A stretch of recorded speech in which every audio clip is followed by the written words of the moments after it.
Kottayam medical college ആശുപത്രി കെട്ടിടത്തിൽ ഒന്ന് തകർന്നു വീണ് ഒരു യുവതി ബിന്ദു എന്ന് പറയുന്ന സ്ത്രീ മരിച്ചതിന്റെ ഭാഗമായിട്ട് സംസ്ഥാന വ്യാപകമായി പലയിടങ്ങളിലും ഇത്തരത്തിലുള്ള പ്രതിഷേധങ്ങൾ ശക്തമായി കൊണ്ടിരിക്കുകയാണ്. ഇതുപോലൊരു നാറിയ ഭരണം ഇനി കാണാനില്ല എന്ന തരത്തിലാണ് ഓരോ പ്രതിഷേധകരും ഈ വിഷയവുമായി ബന്ധപ്പെട്ട് പ്രതികരിക്കുന്നത്.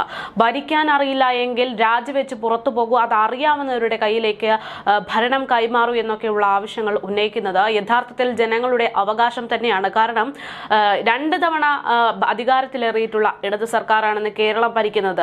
അവർ ഏറ്റവും കൂടുതൽ അവകാശപ്പെടുന്ന അല്ലെങ്കിൽ അവരുടെ ഏറ്റവും വലിയ വിജയമായി ചൂണ്ടിക്കാണിക്കുന്ന ഒന്നെന്ന് പറയുന്നത് കേരളത്തിന്റെ ആരോഗ്യ മേഖലയാണ്.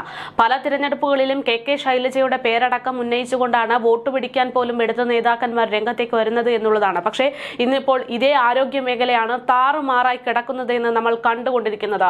കഴിഞ്ഞ ദിവസം ഡോക്ടർ ഹാരിസ് ഉന്നയിച്ചിരിക്കുന്ന വിവാദ പരാമർശങ്ങൾ അത് വലിയ രീതിയിൽ ചർച്ചയായി. അതിനിടെ അങ്ങനെ ഒരു ആരോപണം ഉന്നയിച്ചതിന്റെ പേരിൽ, അങ്ങനെ ഒരു പ്രശ്നം ഉന്നയിച്ചതിന്റെ പേരിൽ അദ്ദേഹത്തിനെതിരെ സൈബർ ആക്രമണം നടത്തിയ സഖാക്കന്മാരുടെയൊക്കെ വായടപ്പിച്ചുകൊണ്ടാണ് കഴിഞ്ഞ ദിവസം അദ്ദേഹം പറഞ്ഞത് സത്യമാണ്. കേരളത്തിലെ പല സർക്കാർ ആശുപത്രികളുടെയും ഗതി ഇത് തന്നെയാണ്. പല പദ്ധതികളും വെട്ടിച്ചുരുക്കുന്നതിന്റെ ഭാഗമായിട്ട് അല്ലെങ്കിൽ പ്രഖ്യാപിച്ചതിൽ നിന്ന് പകുതി പണം മാത്രം നൽകുന്നതിന്റെ ഭാഗമായിട്ട് പല സർക്കാർ ആശുപത്രികളിലും ഇത്തരത്തിലുള്ള പ്രശ്നങ്ങൾ നേരിട്ട് കൊണ്ടിരിക്കുകയാണ് എന്നുള്ളത് വ്യക്തമാക്കിക്കൊണ്ടാണ് കോട്ടയത്ത് ഇങ്ങനൊരു സംഭവം നടന്നത്. ഇത്തരത്തിൽ വലിയ രീതിയിലുള്ള പ്രശ്നങ്ങൾ ഉണ്ട് എന്ന് മനസ്സിലാക്കിക്കൊണ്ട് തന്നെ ശക്തമായിട്ടുള്ള പ്രതിഷേധം സംസ്ഥാന വ്യാപകമായി നടന്നുകൊണ്ടിരിക്കുകയാണ്. പക്ഷേ നമ്മളൊക്കെ ഒരു പഴഞ്ചൊല്ല് പറയാറുണ്ട്, അതായത് അമ്മയ്ക്ക് പ്രാണവായന മകൾക്ക് വീണവായന എന്ന്. അതുപോലെയാണ് നമ്മുടെ മുഖ്യമന്ത്രി പിണറായി വിജയന്റെ കാര്യം. സംസ്ഥാനത്ത് ഇത്തരത്തിൽ അതിഗുരുതരമായിട്ടുള്ള ഒരു വിഷയം വലിയ രീതിയിൽ ചർച്ചയാകുകയും അതുമായി ബന്ധപ്പെട്ടുള്ള കാര്യങ്ങളൊക്കെ നടന്നുകൊണ്ടിരിക്കുമ്പോഴും മുഖ്യമന്ത്രി പിണറായി വിജയൻ അദ്ദേഹത്തിന്റെ സ്വന്തം കാര്യത്തിന് വേണ്ടി തീരുമാനങ്ങൾ എടുക്കുകയാണ്, അമേരിക്കയിലേക്ക് പോകുകയാണ് എന്നുള്ള വാർത്ത കൂടെ പുറത്തു വരുന്നു. നമ്പർ 1 എന്ന് പറയുന്ന കേരളത്തിന്റെ ആരോഗ്യ മേഖല, അദ്ദേഹത്തിനൊരു ചികിത്സ വേണ്ട സമയത്ത് ഇവിടെ അത്തരത്തിലുള്ള ഒരു നമ്പർ 1 ഒന്നുമില്ല. അദ്ദേഹത്തിന് അമേരിക്കയിൽ തന്നെ പോകണം എന്നുള്ളത് ഒന്നുകൂടെ അദ്ദേഹം വ്യക്തമാക്കുകയാണ്. എന്തായാലും വിവാദങ്ങൾക്കിടെ 10 ദിവസത്തേക്ക് ഒരു ഗ്യാപ്പ് എടുക്കുക എന്നതുകൂടെ ഈ ഒരു യാത്രയിലൂടെ ലഭ്യമാകുമെന്നത് ഉറപ്പാണ്. മന്ത്രി വീണ ജോർജിനെ അടക്കം കൈവിട്ട് കഴിഞ്ഞു എന്നതും ഇതിൽ നിന്ന് വ്യക്തം. എന്തായാലും മുഖ്യമന്ത്രി പിണറായി വിജയൻ ഇന്ന് ചികിത്സയ്ക്ക് വേണ്ടി അമേരിക്കയിലേക്ക് പോകുന്നു എന്ന വാർത്ത കൂടെ ഇതുമായി ബന്ധപ്പെട്ട് പുറത്തു വരുന്നുണ്ട്. വെള്ളിയാഴ്ച ദുബായ് വഴിയാണ് മുഖ്യമന്ത്രി അമേരിക്കയിലേക്ക് പുറപ്പെടുന്നത്. ഒരാഴ്ച നീണ്ടു നിൽക്കുന്ന ചികിത്സയ്ക്കാണ് മുഖ്യമന്ത്രി അമേരിക്കയിലേക്ക് പുറപ്പെടുന്നത് എന്നാണ് വിവരം. യാത്രയുടെ കൂടുതൽ വിശദാംശങ്ങൾ പുറത്തു വന്നിട്ടില്ല. കോട്ടയം മെഡിക്കൽ കോളേജ് ആശുപത്രിയിൽ കെട്ടിടം തകർന്നു വീണ് ഒരാൾ മരിച്ച സാഹചര്യത്തിൽ ആരോഗ്യമന്ത്രിയുടെ രാജി ആവശ്യപ്പെട്ട് സംസ്ഥാന വ്യാപകമായി പ്രക്ഷോഭം നടക്കുന്നതിനിടെയാണ് മുഖ്യമന്ത്രി ഇങ്ങനൊരു ചികിത്സയ്ക്ക് വേണ്ടി പുറപ്പെടുന്നത് എന്നത് ജനങ്ങൾ ഒന്ന് അടിവരയിട്ട് ഓർക്കുന്നത് നല്ലതാണ്. മെഡിക്കൽ കോളേജിൽ ഉണ്ടായിട്ടുള്ള അപകടത്തിൽ മുഖ്യമന്ത്രി ഇതുവരെ ഒരു പ്രതികരണം നടത്തിയിട്ടില്ല. ഡോക്ടർ ഹാരിസ് ഒരു പ്രതികരണം അല്ലെങ്കിൽ ഇത്തരത്തിൽ പ്രശ്നങ്ങൾ പല ആശുപത്രികളിലുമുണ്ട് എന്ന് ചൂണ്ടിക്കാണിച്ചപ്പോൾ അദ്ദേഹത്തിനെതിരെ വിവാദ പരാമർശങ്ങൾ അല്ലെങ്കിൽ തഗ് പോലെ ചില പ്രതികരണങ്ങളൊക്കെ നടത്താൻ ശ്രമിച്ച മുഖ്യമന്ത്രി ഇതുവരെ ഈ ഒരു വിഷയത്തിൽ ഒരക്ഷരം മിണ്ടാത്തത് അത് അദ്ദേഹത്തിന്റെ ഭാഗത്തു നിന്ന് വന്നിട്ടുള്ള വലിയ പാകപ്പിഴവ് തന്നെയാണ് എന്ന് അംഗീകരിക്കുന്നതിന് തുല്യമാണ്. എന്തായാലും നേരത്തെ വ്യാഴാഴ്ച അപകടമുണ്ടായ കോട്ടയം മെഡിക്കൽ കോളേജിൽ അദ്ദേഹം എത്തിയിരുന്നു. പക്ഷെ ആ സമയത്ത് പോലും വലിയ കാര്യമായിട്ടുള്ള ഒരു പ്രതികരണം മുഖ്യമന്ത്രിയുടെ ഭാഗത്തു നിന്നുണ്ടായിട്ടില്ല എന്നത് ജനങ്ങളിൽ വലിയ ആശങ്ക തന്നെയാണ് ഉണ്ടാക്കിയിരിക്കുന്നത്.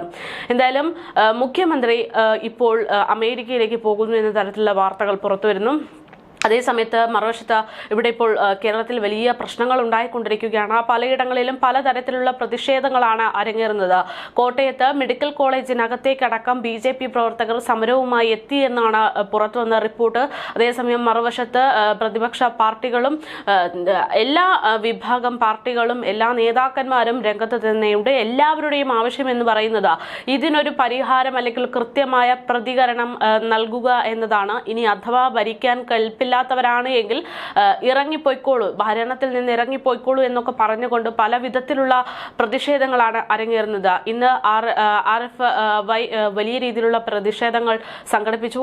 ശവമഞ്ചമൊക്കെ എന്തിക്കൊണ്ട് പ്രതീകാത്മക ശവമഞ്ചവുമായിട്ടാണ് ഇന്ന് വീണ ജോർജിന്റെ വസതിയിലേക്ക് എത്തിയിരുന്നത്. അവിടെ നിന്ന് വലിയ പ്രതിഷേധങ്ങൾ ഉണ്ടായി. അതേസമയം കോട്ടയത്ത് വീണ ജോർജിന്റെ കോലം കത്തിച്ചുള്ള പ്രതിഷേധവും ഉണ്ടായി.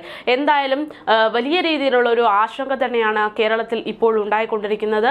ഇത്തരത്തിൽ പല ആശുപത്രികളുടെയും അവസ്ഥ സമാനം തന്നെയാണ് എന്നുള്ളതാണ് ഏറെ ആശങ്ക.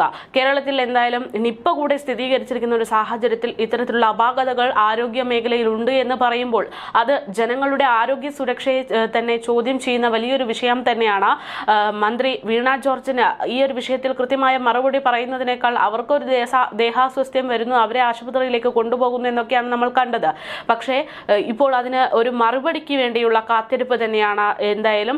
അതേസമയം ഈ പറയുന്ന മരണപ്പെട്ടിട്ടുള്ള ബിന്ദു അവർക്ക് വേണ്ടി കൃത്യമായിട്ടുള്ള ഒരു നടപടി തന്നെ സ്വീകരിക്കണം എന്നുള്ള ആവശ്യവും ഇതുമായി ബന്ധപ്പെട്ട് ഉയരുന്നുണ്ട്. എന്തായാലും സംസ്ഥാന വ്യാപകമായി വലിയ രീതിയിലുള്ള പ്രതിഷേധം തന്നെ വീണ ജോർജിനെതിരെയും ഇടത് സർക്കാരിനെതിരെയും ഇപ്പോൾ ഉയരുന്നുണ്ട് എന്നുള്ളത് തന്നെയാണ് യാഥാർത്ഥ്യം.